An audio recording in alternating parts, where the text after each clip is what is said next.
Mga basher ni Donnie Pangilinan ayaw tumigil sa kakagawa ng kwento para lang masira ang Dondel. At lagi naman taga-rescue ang ate niya na si Ella Pangilinan.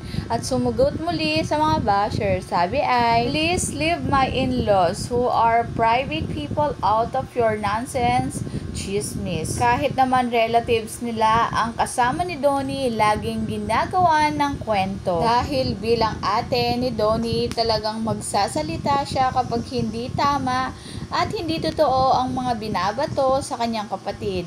Dahil alam naman natin na si Donnie ay hindi pumapatol sa mga basher. Kahit anong masakit mang sabihin sa kanya, talagang hindi yan magsasalita. Siyempre, hindi matatahimik ang ate niya, talagang pinagtatanggol at pinagtatanggol niya ito. Dahil tiyak na nasasaktan ng kanyang kapatid sa mga binabato sa kanyang kapatid.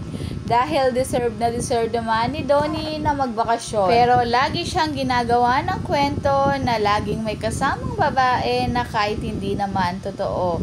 Na lagi naman nakasama ni Donnie ang kanyang mga pinsan.